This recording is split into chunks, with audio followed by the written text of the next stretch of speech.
back to the childhood cancer perspective, and as always, thank everybody for sticking with me and allowing me to continue to share our journey, but also to share the stories of so many others. Now, one of the biggest uncertainties that we have within the pediatric cancer community is sometimes not knowing where you're going to lay your head at night, or where you're going to be able to get the money for the next bill, or where you're going to even be at the end of the day. And places around the country do their best to kind of remove some of that burden from us and give us the possibility of kind of a normal life, if you will, whatever that word means anymore. So my guest today is Katherine Thompson, the CEO of Family House San Francisco. And Katherine, thank you so much for being with me today. I'm so happy to be here, Curtis. Thank you for having me. It was my pleasure. I will be the first one to say that when I first found out about Family House, I didn't know. I hadn't heard about it. And because there's so many organizations that do things like this, I knew about Ronald McDonald House or the Target Homes of the St. Jude Villages and things like that. I knew about those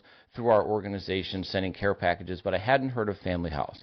But I reached out to a very close friend of ours. They live in California. Their son has been battling neuroblastoma for some time, and he's doing really well now. And I said, do you know anything about Family House? And within 30 seconds, I got a phone call. She said, what do you want to know? Let me tell you about this. And it was the most rave review you're ever going to get. And so I want to hear all about it. I want to hear everything that they do and provide for these families. But first, I want to know a little bit about you, how you got into this space, and what it means to you to, be surrounded or work for these families every day. Well, I'll start with what it means to be around these families every day. It is the privilege of a lifetime. It is a place where you really feel like your purpose and your passion are meeting what the world needs. And I've met the most incredible, courageous people who inspire not only me, but also my 27 fellow staff members and our board and 4,500 volunteers who come to work at Family House every year, and all of the friends that we've had in the 46 years of our mission. So it is a wonderful, wonderful thing to be around the families that we're serving. And I'm the CEO of Family House, as you said. I have been in place since 2023, so a little over 2 years. And I really got here through a journey of purpose on my own. I have a family myself, which has many challenges, up, down, and all around, but just a wonderful group of people, and they are my ground. And my career has been really in building community in the nonprofit space for about 20 years. And being in San Francisco, we have the most wonderful ecosystem of great causes and missions of a lot of compassionate people, and it's a wonderful place to serve.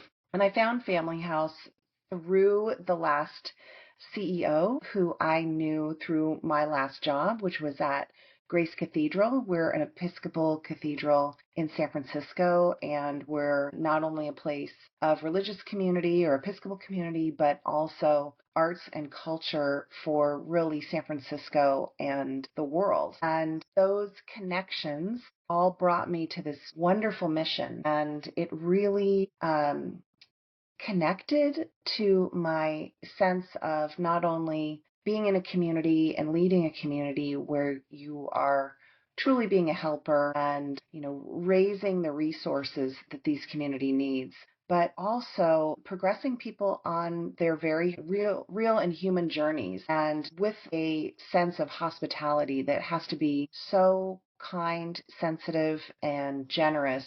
It just all worked for me, and I'm very, very happy and humbled to be at Family House. I truly think it's amazing, because I will say that it takes a special person to be around families in some of their worst times, and to be able to continue to give back and continue to find joy and happiness, or find that silver lining every day, is not something that's easy to do. And when you're in the space like the nonprofit space or pediatric cancer, and then they morph together, and all these families are going through things that nobody should have to, and you have people that are willing to kind of even with their own families that they have to, be with every day and have their own ups and downs, right? Their bills to pay, their worries, their all of that, and you're still able to give back. It takes an incredible person. So I'm just going to say from our family, we live in Wisconsin. We're not anywhere near San Francisco, but I know the families that it's affected. Thank you for what you do and what your team does and what Family House does. Well, thank you. And I appreciate that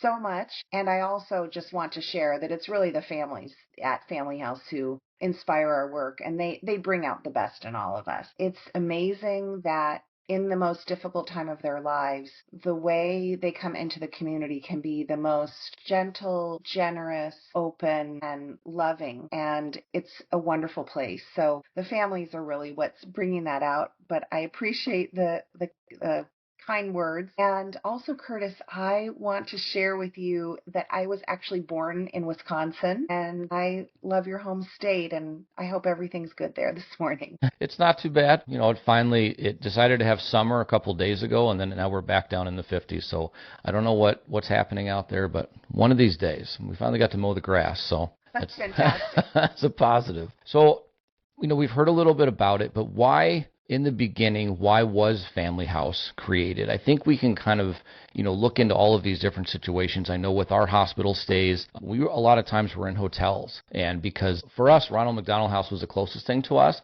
but always full. Not a big place, and it's all done by generous donors and things like that. But sometimes there's just not space for everybody that needs it. So I'm assuming that was a lot of the reason, but why was Family House created, and how many families do you help on a daily basis? Right. So Family House was begun in 1981 by the then head of pediatric oncology at the University of California, San Francisco, UCSF.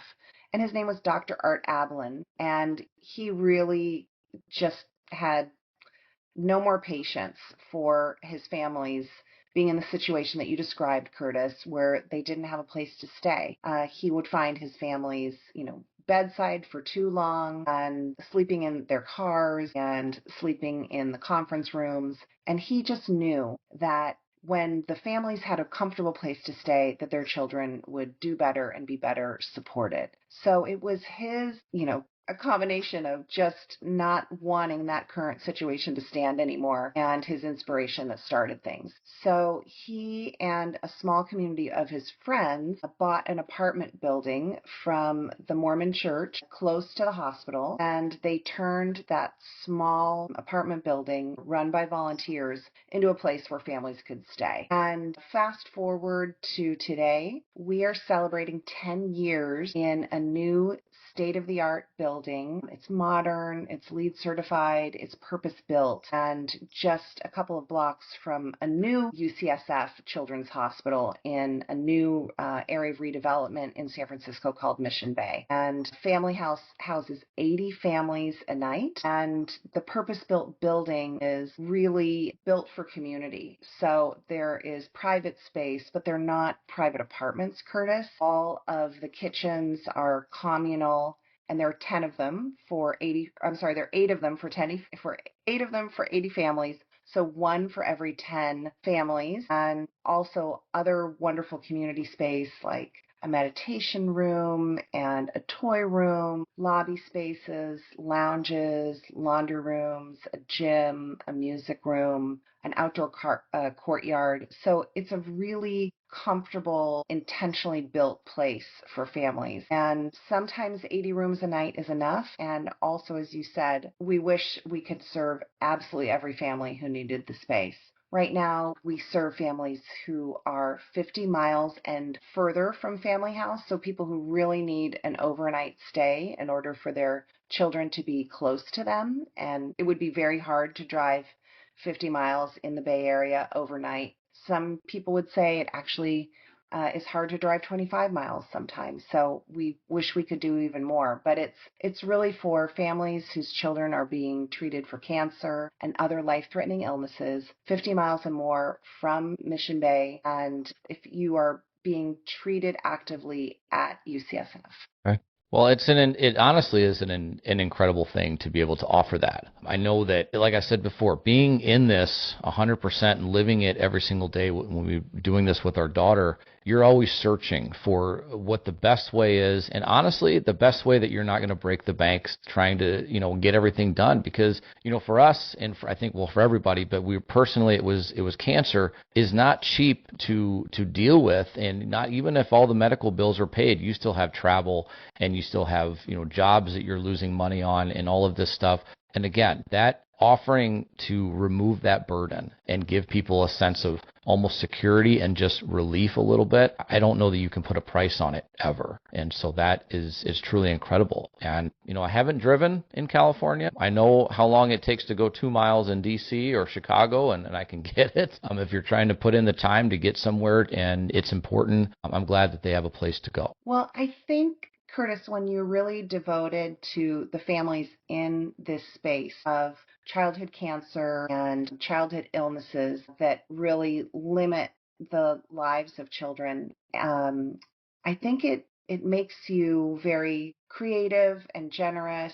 And as you alluded to, Family House is 100% free for our families. We don't charge a dime for anything that we offer to families. And as you were describing it, I thought about how you're doing that here. I mean, your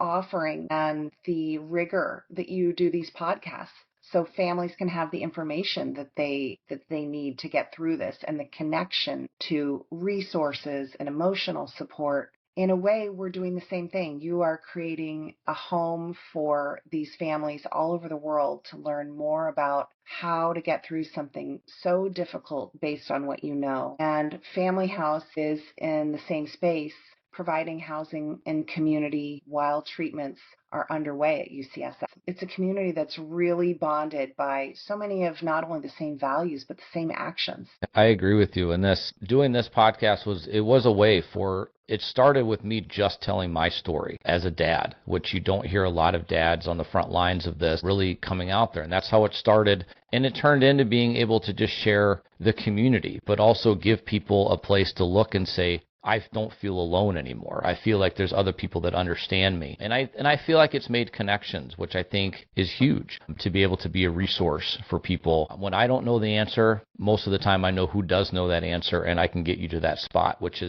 that's a good feeling for me. It's an amazing way to give back. I want to talk about your podcast in a second, because I think if someone's listening today, I want to make sure that they get to the ones that you recommend so they can start becoming more familiar with what you offer. I listened to one last night, and it was just the most wonderful introduction to who you are and what you do. I may have picked the best one. I don't know if you would agree or not. But the same idea was in Dr. Ablin's head in 1981.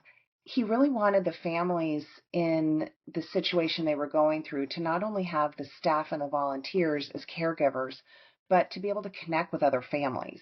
And that's part of why we didn't build an apartment building where families could go into a space and just have complete privacy in their entire stay. We wanted people to be able to come out into a brightly lit kitchen or lounge and be able to share music or cooking or a meal together. And so that design is really to support the idea that families who are going through this can uniquely help each other because they're going through the same thing. So they'll know about the treatments and how kids are doing or how siblings are interacting in the family. They'll know about, where to send other families for other support. So it's really wonderful to be in a place that, as I said, was really designed for this purpose.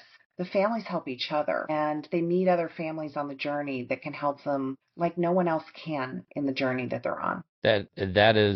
It is the key, I think, to survival in this community, is to have other people surround yourself with people that understand you, but also know that every single second of every conversation doesn't have to be why you're there.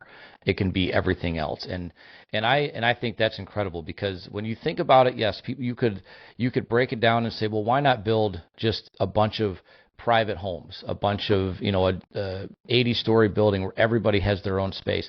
And in a sense, they have their own space, but you want them to come together and have that community, because that community is what is going to carry them through. It's what's going to give them the strength to get up and go on the next day. The understanding that you always have a friend no matter where you are. You're going to make connections that are close and far. So I think that was an incredible thought process to really make that a thing, that we're going to give you your space, but we want you to also come together and be around other people, because this community, or not this community, but this diagnosis will make you feel the most alone that you've ever felt in your life. And having people close to you and there and available, it can mean the difference, honestly, between some good and bad things. We find that families, we don't really know from what a family's going through what they're going to want at any given time. And so we offer a lot. We offer breakfast every morning. Obviously, everyone needs to have breakfast, and we do that in a grab and go way, so that you're literally walking out the door, and along the way we have a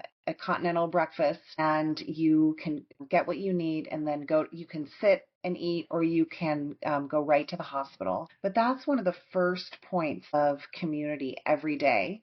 And we serve it 7 days a week. We also serve dinner at night, Monday through Thursday. We have programs not quite every night of the week, but many nights a week, so that when families are home from the hospital, there's a way to connect. And that's anything from something we call cookies and conversation, where we bake cookies in one of the kitchens and really just have a hangout space for an hour on Tuesday nights. We have story time, and that's a place, obviously, where we're reading books that are age appropriate for the patients and siblings in the house, but also a lot of times it's just for the parents to sit and be in community with other families. We have crafts often with dinner, so that, someone can make a bead necklace or decorate a cupcake. But all of these programs are really about removing that sense of isolation and bringing good people to other good people, so that they can, if not survive this, maybe even thrive through it. You said the word normal at the beginning of the podcast, which I think is a really important word at Family House. We really are trying to create a feeling of normalcy that helps families get through everything they need to. And that might be continuing to hold down jobs not far from Family House or far away, and they work remotely or they're on leave. They still have to maintain a home wherever they are. And that means mortgages and rents and maintenance, and maybe other kids or family members living there at the same time. It's all of the daily things about taking care of a family. Medical care and clothing and school and getting people to where they need to go and feeding them. And some of that can happen inside Family House, and other parts of that life need to be coordinated in other ways. And we do everything we can so that you can be present for your child while they're on this treatment journey and healing journey, but also your regular life, which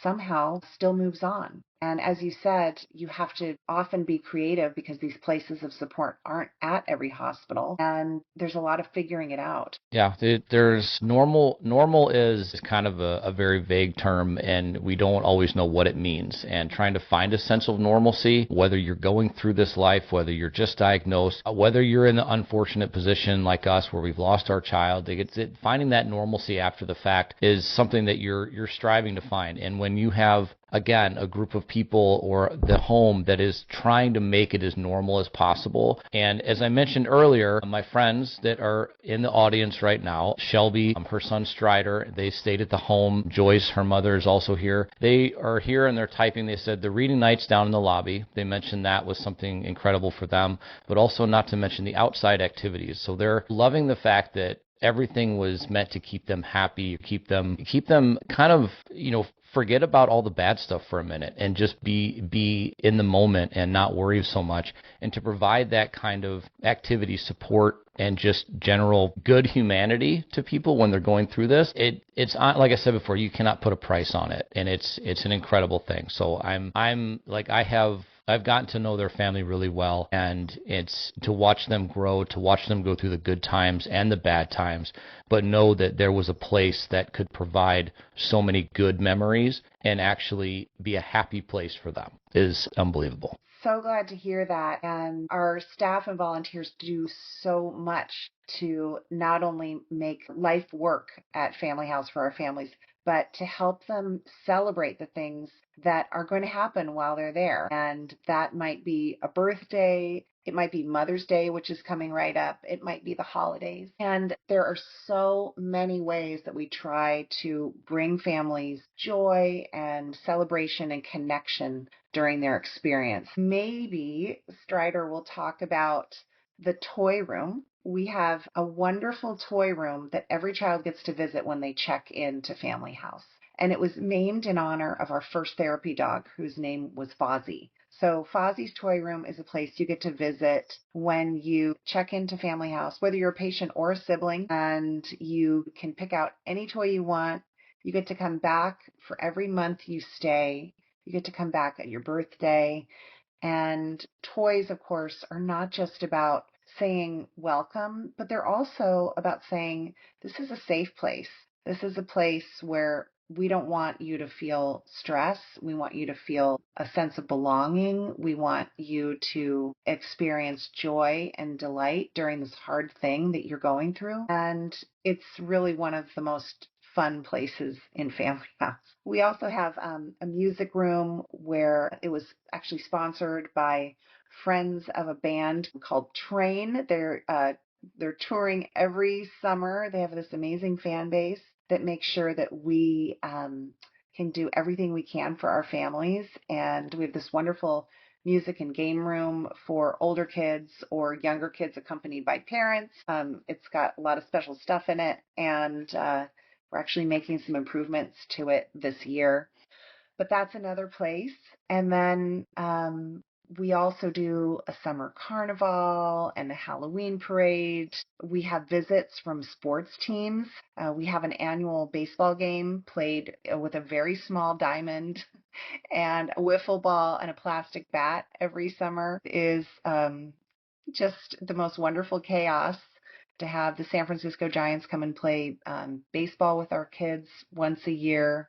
And we have, visits from all kinds of wonderful athletes and musicians and just leaders in the community to show families that they're not alone. I'll tell you, it's when you're in a space where you feel like your world is crumbling every single day and you have no idea where you're going to turn for the answers that you need, to have a place that can almost seem like we're going to Family House and everybody's jumping in the car and jumping for joy because they know that it's going to be welcoming. They're going to have a good time. There's going to be things that are there to make them smile and laugh and happy, and not to worry about why you're going in the first place and to take that worry away. I can't even say enough about it.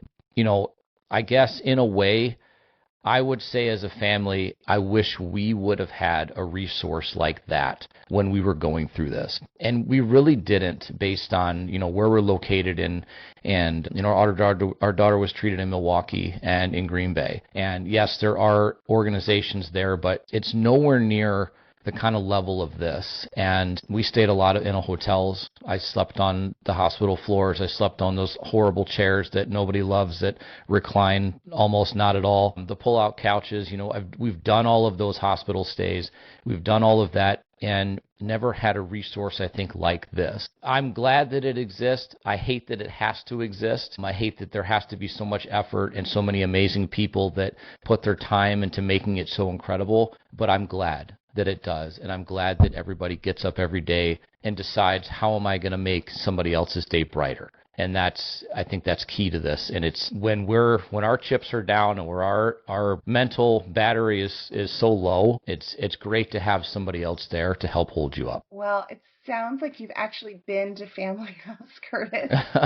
You really have the spirit of it, and I am so grateful that you're an advocate for families all over the world through this podcast, because, as you said, families do feel so isolated, and The journeys, as you know, are also not predictable. And, you have one kind of treatment at one juncture and you're going through a completely different journey at another juncture, and the journeys can last for years. So having this resource and community of Family House is so important, and the constancy of what we offer is important because we want to be with our families during the lifetime of their journeys.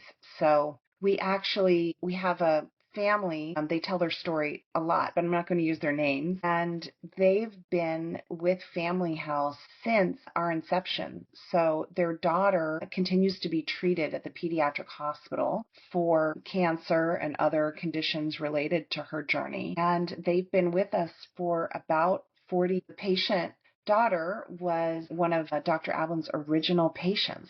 And they were at Family House last week on another chapter of being treated. And this family just feels such gratitude and has this lifetime of relationships. They remember, our former houses. They remember when we opened. They know all of our programs. And I was able to talk to them at Cookies and Conversation the other night. And the joy they feel and the exhale and support that they feel whenever they're in the community is just one of the most beautiful experiences you'll ever have with other people, because they're so positive and so open to being in a community, sharing their story and being helped and helping others while they're going through what they're going through. And it is just the most incredible inspiration. I was telling a volunteer committee about this family the other day, and they were just, they know what they do. This is a really close group of volunteers, and I think they were still just awed by this relationship with this family and the courage of the family and how they come to this community and are integral to it. It's the layers and levels and directions of connection. They're just so wonderful, and we're so happy to do it. Yeah, it's I was when it sounds like I've kind of been there and stuff, like I had mentioned that I've received rave reviews from this one amazing phone call that I got, and I actually went and kind of looked up, and Strider's story is on the Family House's website as part of the families that have been there, and something so a few things that his mom said were, having people that truly care about me and my child and our entire family makes a world of difference while we're going through something so difficult. We've stayed at Family House too many times to count now. It's truly our home away from home. And she mentioned just now that they've been staying there since February of 2022, and they were just there this past February. So I can't say enough about, I love hearing about this. I love hearing about things that I've never heard about, but having such a close connection and getting that rave review about it, it's unbelievable. So I'm so happy to be able to hear more about it today and share it with as many people as possible. And I also know that these houses that are able to, or these organizations that are able to do this for families, it's not free. It's not free as in it's free for the family. Let's put it that way. But it's not free to do it. It costs money. It takes donors. It takes people behind the scenes that make it work. So, in speaking about that, what does it cost to run the Family House? And what would you say, or is there a specific maybe budget that's like per family, or how much does it cost to have one family there, as much as you can break it down? Sure. We spend a lot of time as an organization making sure that families have all of the resources they need so that we are always 100% free. And where we start is with an annual budget of about $6 million a year. And it's actually kept pretty low because we have so many volunteers and so much of our our toys. I think we give away 50 toys a week from Fozzie's Toy Room. And they're almost always donated every year. We have a wish list so that we have the right things for the toy room, all the good stuff that kids want. It's actions like that that keep Family House free. We are at about $170 a night to serve a family. And so, we've got about 3,000 guests or 3,000 family members, not 3,000 families, but 3,000 people a year that come into Family House. And so the costs are real. We're so grateful to volunteers who keep those costs low, and the support of a community that's doing toy drives and doing pantry drives and donating clothing. And we also have, wonderful partnership with UCSF that provides some of the services, like some of the transportation and our linens and our internet connectivity. So those things all hit that bottom line of just those basic services that support our families from day to day and year to year. And on the other side, we are really fundraising for as much of that budget as we can. And this year we're raising, I think, a little over $5 million. We do have a small fund that we can draw from for operating expenses, and we may use that, or we may actually raise the money so that we don't have to spend those operating funds this year from our more permanent funds. And the way we do that is through a really wonderful system of fundraising appeals in the year. We have 3 fundraising events. And again, those all rely on volunteers to be out in the community and garnering the support and people who want to help us. We have so many generous volunteers, some that have been with us for years, some that are just learning about us and becoming more involved. But it takes a village, and there are about 2,000 donors a year that donate to Family House.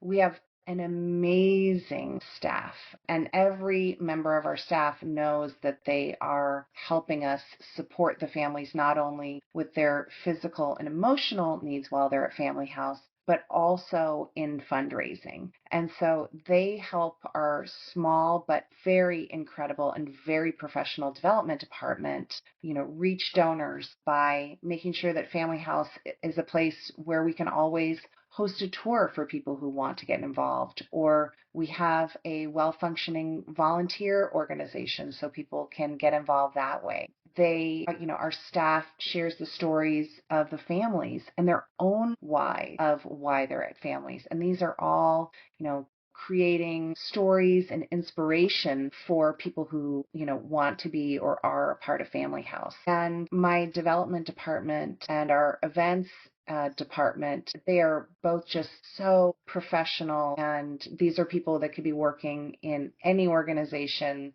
in any city, and they're so devoted to working at Family House and helping these families that the match is just perfect. And so they steward and support the relationships and the activities that inspire people to give so generously every year, and we're so very lucky to have it. We have a gala, we have an annual wine event, we have volunteers who step up and sell tables and bring their friends to things and make sure that the events stay fresh and well attended, and they work so beautifully with our staff. That's a huge part of our fundraising engine, and also a way that we make sure that people in San Francisco and around the world know about who we are. We're so lucky that people like you, Curtis, make sure that we're all connected by these different threads so we can tell our story, because the stories of the families and the journeys they're on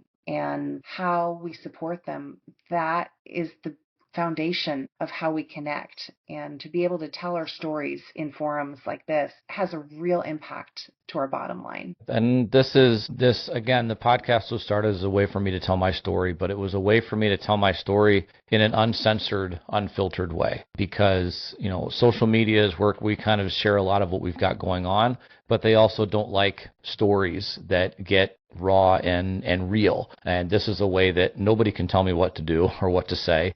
Mm-hmm. And it can be hard sometimes. It's hard sometimes for me to get through these conversations with families. It's hard for me to share everything about what we do and what we've done and our loss, but it's all part of the legacy. It's all part of keeping that alive and continuing to push it. So this is my outlet. This is my therapy, and being able to share other people's. The goal is that if even it changes one person's mind, then you've done your job. If you've got one person to listen or to visit visit or to donate, volunteer, anything like that, then you've done well. So that's always going to be the benefit of doing it my way and not allowing anybody else to tell me how to. Before I move, I've got a rave review for Vanessa, PJ, Tyler, and Monica. So let them know how amazing they are, because if they remember their names when they leave the building, then it's hands down, that's something incredible. Well, our hospitality and programming staff is so very special as a team, and there's so many special individuals who work on those teams. They are led by a licensed clinical social worker who has been at Family House for just about a year, and she oversees our hospitality and our programming, and she does a wonderful job. And these teams of people are just so incredible. We have staff that has been with Family House for over 2 decades. There are a handful of these incredible people, and the experience of serving the families is absolutely what drives them. And I'm so grateful that you have a rave review for these incredible people, because they are, in a place where, as you mentioned, they are dealing with a lot of hard things that families go through. They might be younger people, they might be older people, but they've all built a resilience so that even during the hardest times and the times of, real tenderness, that they can really be positive and just incredibly supportive. Sometimes it's not always the time for joy in Family House, right? I mean, sometimes it's just a time to show up, and to have staff who know, how to calibrate their interactions to every family, and to, give those expressions of support to people who are going through really hard things. It takes really special people who are well trained and well supported as employees, and to have their professional caregiving in Family House. I mean, we couldn't do what we do without them. So it just feels so good to hear them recognized by name, and to know how valued they are to the people that they're serving. It's going to light them up when they hear this. I'm so glad. I really am. And, we've had people that along our journey that we still stay in connection with to this day. And those are the people that stuck with you. They stuck out in your mind. They left a mark on your heart for the way that they treated you. You weren't just another patient. You weren't just another family. You were somebody, and you were somebody that needed something. And one of the biggest things that I can say as a father, as an advocate, as anything you want, whatever you want to title you want to put on it, is that we don't always want, as families, we don't always want you to solve our problems. We don't always want you to have the answer. Sometimes we just want you to be there. Just listen. Just give us a shoulder. Just give us your phone number and let us call and yell and scream and get it out of our system. And sometimes that's all you need. So you're right in there. It's not always the time to be joyful or to be happy, and it's okay to have those moments when you just need someone to be there for you. And so it's again, I'm glad that they're able to give those rave reviews. I'm glad that those people stuck out in their minds. I'm sure there's many, many more, and I'm sure they'll type them in there. But when those people stick out in your minds and they leave a mark on your heart, they leave a mark on that story, and the children remember them, then it truly is something to say about people that show up that, for lack of a better way to put it, don't have to. And they do. They choose to.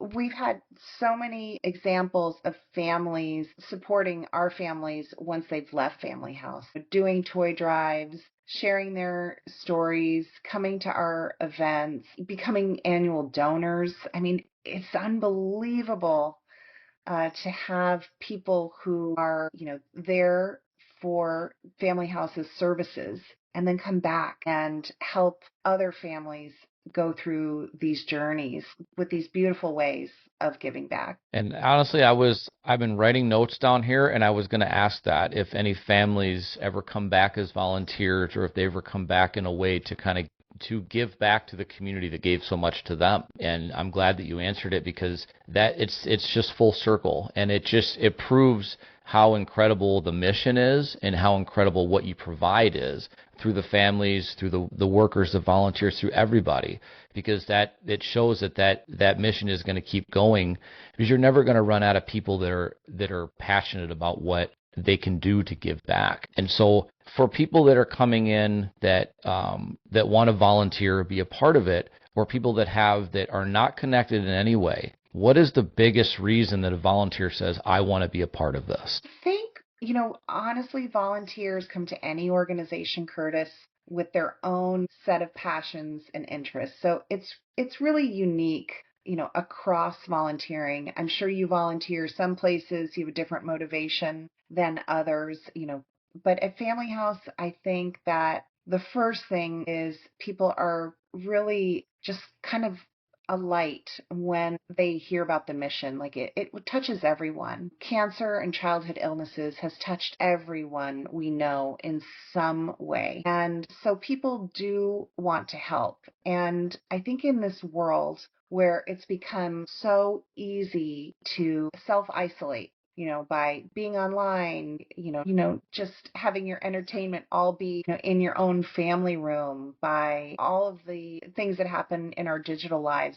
It's just become easier not to deal with messy human situations as much as we used to have to. And I think there's a backlash from that. So I do find also that there are people who just want to be doing things in real life to help real people in the moment. And so I think that's a real draw for volunteers. A lot of our volunteers were more closely touched by childhood cancer. I talk to a lot of people who are siblings from their, adults now whose siblings died in childhood from cancer or other illnesses. And this mission touches them deeply and gives them a way to give back that's deeply personal to them, because they know what other siblings are going through or what families are going through as a whole, and how much support is needed and how much impact they're going to have by serving breakfast one morning or making dinner or coming in and, hosting a family party. So we have a lot of families who've been touched personally. Another area that we have of motivation would be that companies and, I'll talk about schools in a second, but companies need team building opportunities. We have these programs where you can kind of plug in for an hour or half a day in a day and make a huge impact on families. And it's a wonderful way of people seeing the impact that they're having in the world and building their corporate teams. So we've organized that so that there are probably thousands of corporate volunteers that come to Family House every year. School volunteers, that's another really big group. Schools, I don't know if your school did this, Curtis, like we had volunteering, but there's a whole curriculum now for kids around service learning. And so we accommodate and make real service learning for nearby schools. So a lot of kids come with their parents. That's how it starts. We have a volunteer now. We have so many different flavors of volunteers, and you don't really know the motivation. But we have this incredible, everyone at Family House is amazing. So I use those words so often. I'm listening to myself talk. I'm like, how many times have I said incredible and amazing in this podcast? But those are the people showing up at Family House. And this volunteer we have is a junior in high school. He's been volunteering with us since he was a freshman. And he comes about every other month and he plays piano and sings with kids. So he does these interactive programs, and then he takes requests. If you want him to play the score from Frozen, he can do that. And he does it with a jazz melody on our piano, and kids will sing, or he will come in and help kids play the piano and riff with him. And ever since he got here, we were like, okay, we've been tracking his high school career, and now he's at the end of his junior year, which is very terrifying because it means eventually he's going to go to college and he's not going to be volunteering, several times a year anymore. But that's another way where he's brought his specific talent and his love for kids and teaching them music and just this beautiful empathetic heart, and he's bringing beauty and relaxation and magic and singing to Family House, all in the same hour. So as I started, I think there are just so many ways that people find themselves at Family House. I mean, another key volunteer profile is someone who's retired and just has more time and just says, I was working in a hospital. We have a fair number of retired doctors and nurses who come in and volunteer, which is really wonderful. But just people who have more time. And they say, this is the time in my life for serving. I want to make this part of my month or week. And I can see how much I'm needed when I'm there for an hour. And it's true, they are needed. And the truth is that people were built for community. And in a situation like this, we need it, more than any other time for these families. And so it is just so special when people come to Family House and they make Family House part of their week or even their volunteer home. The most magical things happen when people are showing up and in relationship with each other, and I can't think of a better place to give back than Family House. I'm a little biased.